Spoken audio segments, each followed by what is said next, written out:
Hey yo, Antonio.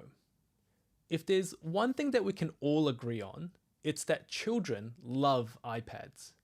And with the growing number of children needing glasses every year, it's hard not to put the blame on how much time we're spending on digital devices as the cause of our eyesight worsening. But how exactly does screen time lead to bad vision? And how much screen time is too much screen time? All this and more on today's episode of Antonio the Optometrist.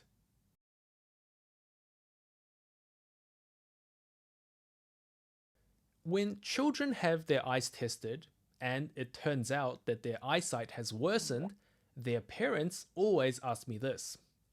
Could you please tell them that they're spending too much time on their devices and that they should be listening to their parents more?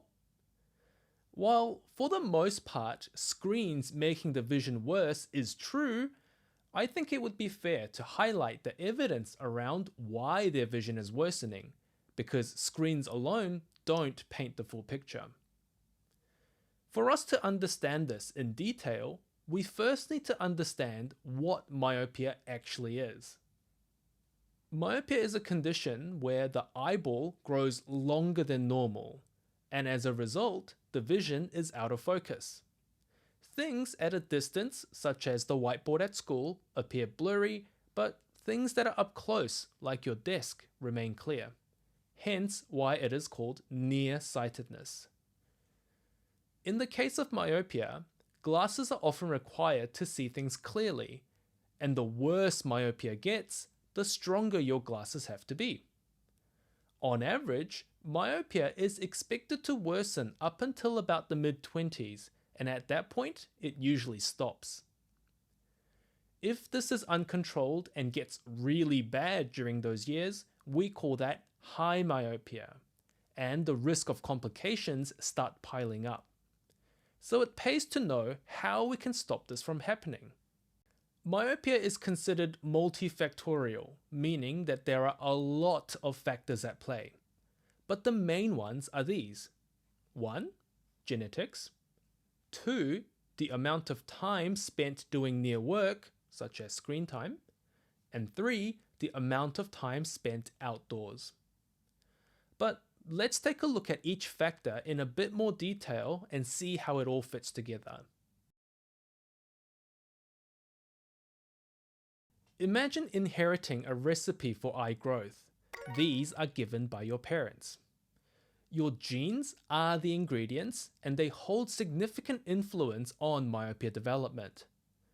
Studies have identified over 400 genes in our DNA linked to myopia, indicating its complex genetic structure. These genes determine various aspects of your eye's structure and growth, influencing whether you are more susceptible to becoming nearsighted. Statistically speaking, if you have one parent that is myopic, then you are about 1.5 times more likely to become nearsighted yourself. Whereas if you have two parents that are myopic, then you're about 3 times more likely. The way I look at it is this. If you have parents that are tall, then you are most likely going to be tall. But you won't all have the same height. Likewise with myopia, if you have myopic parents, then you are more likely to be myopic. But you won't all have the same level of vision. Because genes are not something that we can control, there is really not a lot that can be done about this. It is important to note, however, that myopic parents may have certain tendencies that may induce myopia. For example, it has been shown that people who receive higher education are more likely to be myopic. And so highly educated parents may also want their child to be highly educated, hence inducing myopia. We all know that through the use of twin studies, that identical twins who share 100% of their genes were more similar in their refractive status compared to non-identical twins that share up to 50% of their genes. Regardless of whether you have myopic parents or not, doing the right things during our teenage years to minimize the amount of worsening is still advised. So, how exactly can we do this? During our school years, we are often required to sit at a desk to do things like homework or study for exams. This can either be in the form of books or nowadays more commonly on laptops and iPads. Spending a lot of time doing such tasks is often referred to as near work.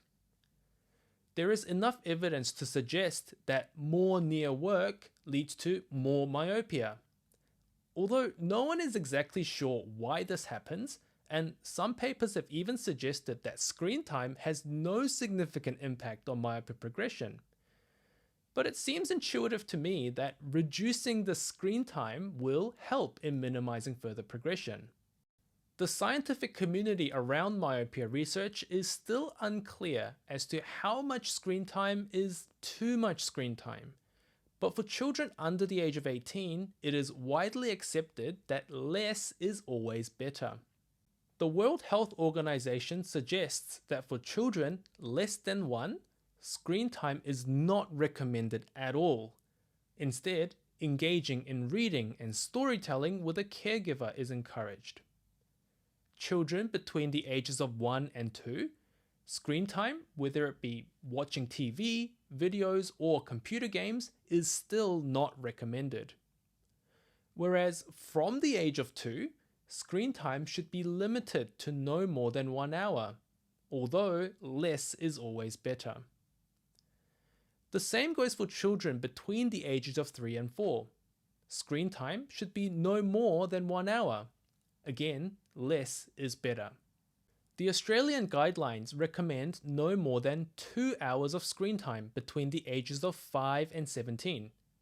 And once we are sure that the worsening of vision has stopped, in other words, your optometrist has told you that your vision isn't getting any worse, then the amount of screen time shouldn't matter as much compared to those that are still progressing.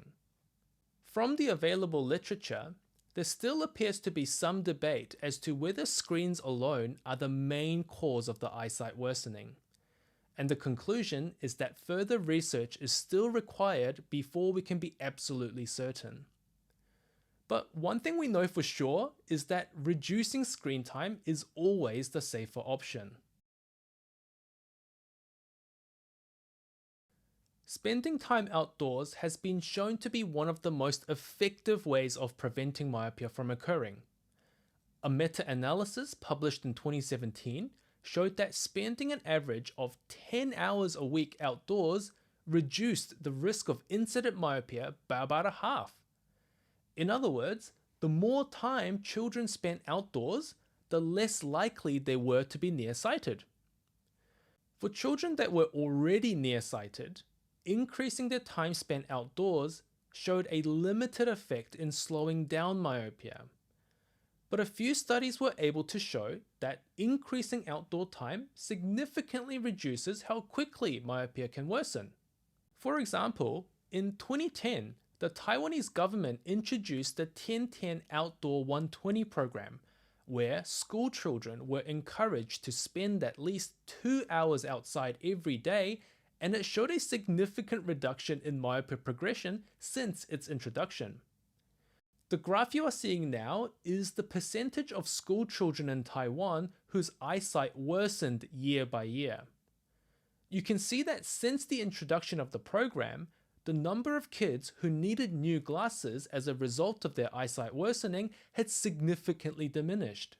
For this reason, we always recommend that children, whether they are myopic or not, spend at least 2 hours outside every day in order to reduce the amount and severity of myopia.